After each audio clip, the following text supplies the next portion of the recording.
us. It's personal.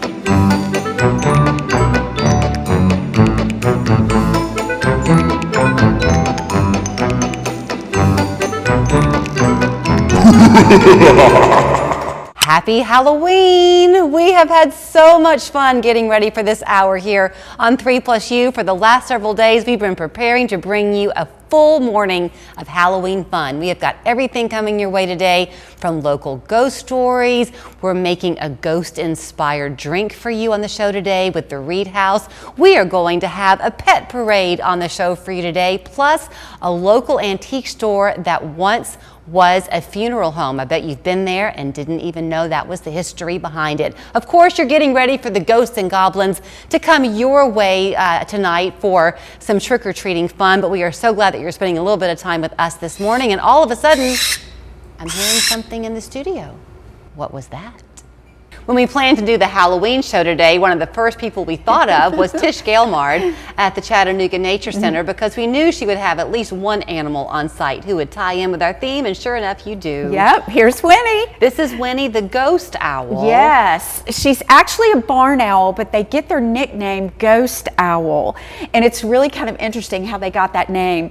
They do a defensive dance called toe dusting, where they actually beat their feet on the glove or on the tree branch, whatever they're on, back and forth, and then they spread their wings really wide.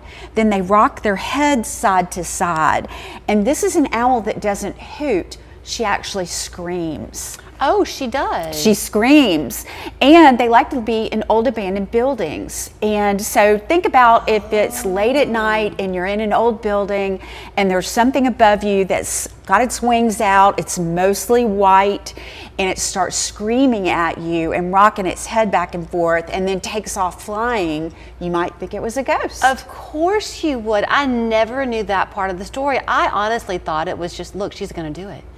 She sees something. What do you see, girl? She was looking up actually at the light a minute ago. She is. She's looking at all the lights. So I really figured that she got the name, they got the name because of all the white on them, and that was the end of the story. I did not know. So is that a defensive thing you said? It is. It's a defense mechanism. So if she feels like there's something that is going to hurt her, she's going to put her wings out and make her look even bigger than she is, and then she's going to rock that head back and forth and stamp those feet back and forth, just making herself appear bigger than she really is. So if you are somebody and you live on some land, would you possibly hear that in the night? Yeah, barn owls. She's not going to be in the city much, is she? No, barn owls are actually under management concern in Tennessee, so we don't see them very often. I always tell everybody, if you see a barn owl in the wild, go buy a lottery ticket, because you're lucky. We do have these birds in our area, but they're just not real common like a lot of our other owls. You know, you have brought her multiple times on the show, but she's exceptionally active this morning. She really is, isn't she? Yeah. She is. She's very busy, and she's really checking out all the lights in the studio. What type of something would they be defending themselves against? Well, great horned owls live in our area and would live in her territory, and they will eat other owls. What? Yes, they are. The great horned owl is called the tiger of the sky. They really are top dog in the woods in the bird world, and not many other animals are going to bother them. So a great horned owl might try to eat her. If she has babies, a raccoon may come and try to eat the babies. There's several other predators in the area that she's going to be wary of. So you understandably are very protective of your animals, and you want people to remember that everything is here for a purpose. Yes. And so love and protect all of them. So you don't want to give her a bad name. Right. But there is a lot of lore and mystery around an owl. Yeah. Owls, you know, for a long time in folklore, thought that they were bearers of bad news, you know, a bad omen, and that they could travel to the afterlife. I think all that's really interesting, but certainly it's just folklore. Sure. A lot of folklore has foundational basis, but we like to think of her as a bearer of good news and happiness and beauty. You know what her color and her coat reminds me of, her feathers and everything, the little dots All on the her. speckles. It reminds me of a Starry Night or something. Oh, I love it. Like she could be Vincent van Gogh. Yes, she yes, does a look like Starry Vincent Night. Van Gogh. You know, that's really interesting you bring that up because this is one of the only raptors that's sexually dimorphic, meaning the color tells them male from female. And Winnie is a female, and more spots on a female on their chest. And then, believe it or not, her face is considered to be a little bit dark.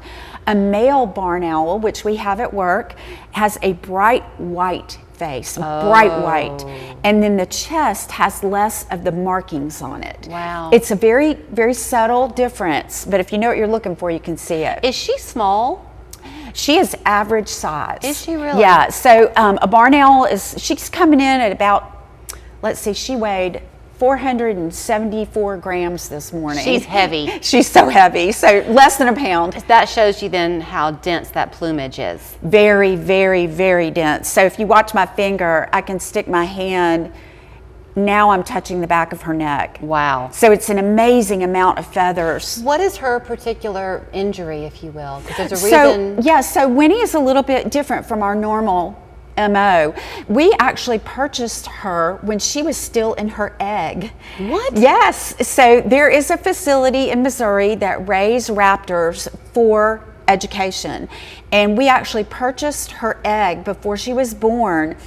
And then they kept her for a while with her mother, and we got her when she was probably about 11 or 13 weeks old. Why did you do that? Because of the conservancy? Yes. So here's the deal. When you're working with owls and you're training them for education purposes, it's better to get them when they're very, very young. When you're working with a hawk, you want to get them when they're older because they need to go through imprints phases.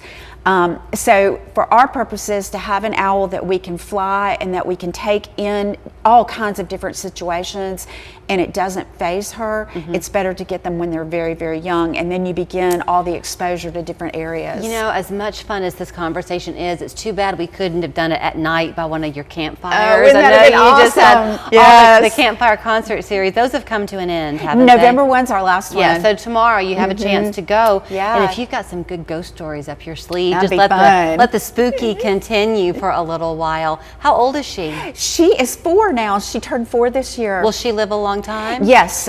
Usually barn owls will live into their late teens, early 20s. Okay. Yeah, so she's still considered young and hopefully will be with us a long time because she is a wonderful animal ambassador. So now you know they're called a ghost owl because they scream at you or at the thing they're afraid of. Yep. Up on the tree, or maybe would they be in a barn? They would be in a barn. And do that dance. Yep, do and that then toe dusting. scare you and take off. That's right.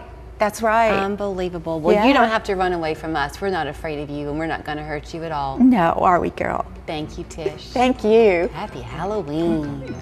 As we go to break, we've been asking you for pictures of your pets on Halloween, and you did not disappoint. Take a look at these cute dogs and cats, all decked out in their costumes. A big thanks to everyone who sent these in. And if they aren't cute enough for you, then hang around. The Humane Society is up next with a pet costume parade. We're back in just a minute.